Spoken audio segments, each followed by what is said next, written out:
Alright, in this video I'm going to show you how to manually bypass the security for logging on to a password protected administrator account for Windows 7. And by manually I mean you will not need any extra tools or anything, just your bare hands. This hack will take about 20 minutes to half an hour, so just keep that in mind. So as you can see here, the password or the account Chad is password protected. If I type something in here and hit enter, see is the username or password is incorrect.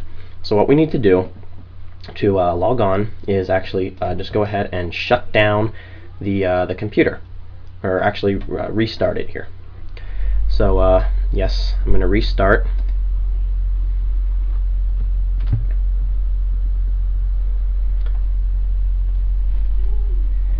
And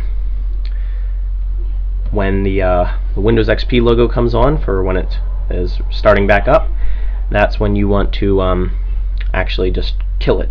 Hold in the power button and kill it. So for the sake of keeping this video short, since this is kind of a slow system, I'm going to pause this video until that screen comes.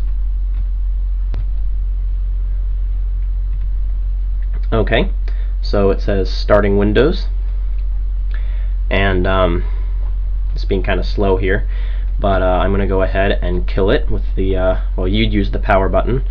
I'm just going to power off the machine here. Okay, and once it's powered off, you want to start it back up. So you would just press the power button for that.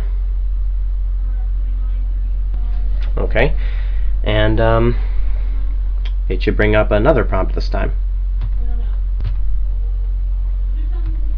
Okay, sorry, it got kind of cut off the screen here, but that's alright. What you want to do is you want to click the Launch Startup Repair option,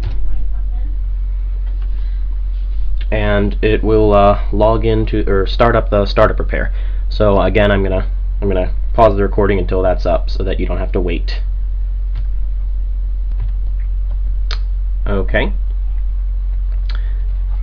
And now this comes up here, this startup repair, and it'll say searching for problems. And this will take quite a while. So at some point there might be a little window that pops up that asks you if you want to use System Restore. You want to click no for that. But otherwise you can just leave your computer here for next 20 minutes to half an hour while it goes through its thing. Okay, so if this pops up asking if you want to use System Restore, click Cancel. And now it says attempting repairs, and this will take a long time. So just leave it, and I'm going to pause the recording again, and I'll be back when this is done. Alright, so if all goes well, this screen should come up. And now what you want to do is right here to the left of the View Problem Details, open that up, scroll down, and click on the bottom link to the text file. Okay, and this should open up Notepad for you. Alright, and you can read this. What you want to do though is click on File, click on Open, go into your computer, and go into your local disk. Now the drive letters are going to be switched around, so just make sure it's the local disk. Go into the Windows folder, scroll down and go into the System 32 folder. Okay, oh, I forgot, for the files of type, select all files for that, and give it a little bit of time. Alright, now scroll down. There's a lot of files in here, but what you want to do is you want to scroll down till you find the one that is called SETHC. That is SETHC, and it is an application. So let me find that quickly here. Okay, it's right there. So what you want to do is you want to rename that file to something else. So I'm just going to add a 1. So it's SETHC1. Okay, Now scroll back up to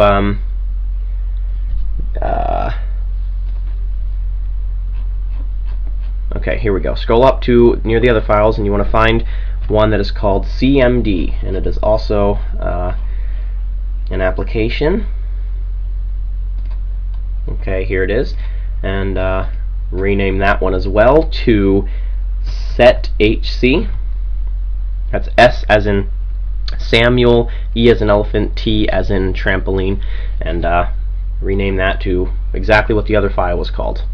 So this is now setHC. Oh, I'm sorry. No, you know what? You don't want to actually rename it, because you want to keep the original one there. Sorry. Keep that CMD. What you want to do is you want to copy it first.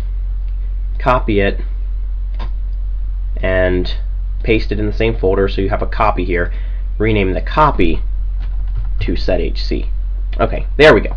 Now just exit out of that, and click on Don't Send. You don't want to send the report, and just click Finish. And now your computer will power off. So I'm going to go ahead and start it again here. Okay, and wait for this to start up.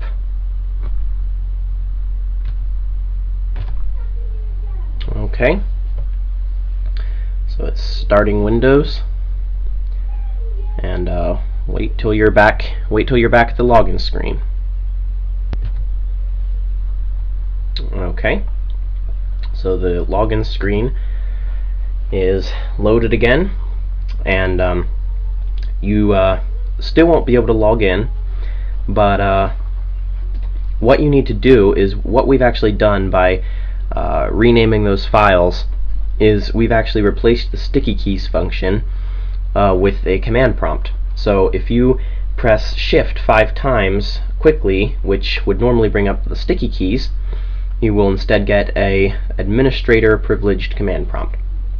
So I'm going to do that. So just press Shift 5 times, just like that, and there we have a command prompt. So now what we can do is type in net user, and Chad, as it says here, is the user account we want to hack. If you're not sure, just type in net user, press enter, and there we go. It'll list all the accounts. Chad is the one we want to hack. So what we want to do is type in net user Chad star, and press enter, and you can type a password. If you want to set a new password, just be aware that it will not show up here as you type it, but you can just leave it blank and it'll remove the password. So that's what I'm going to do. Okay, so the password is now removed, and I'm going to go ahead and type exit to get out of there. Okay, now to log into Chat, all we have to do is in the password prompt press enter, and it will load up for us. Hopefully, it's taking a little while.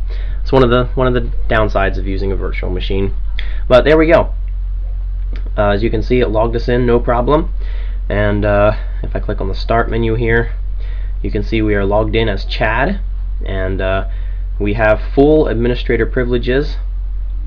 But there we go. We just hacked a Windows 7 computer with no external tools whatsoever, and went from not being able to log in to resetting the password or removing the password and logging in as an administrator with no external tools. Takes a while, but it's a great payoff. So that's it. That's my tutorial. Thank you for watching.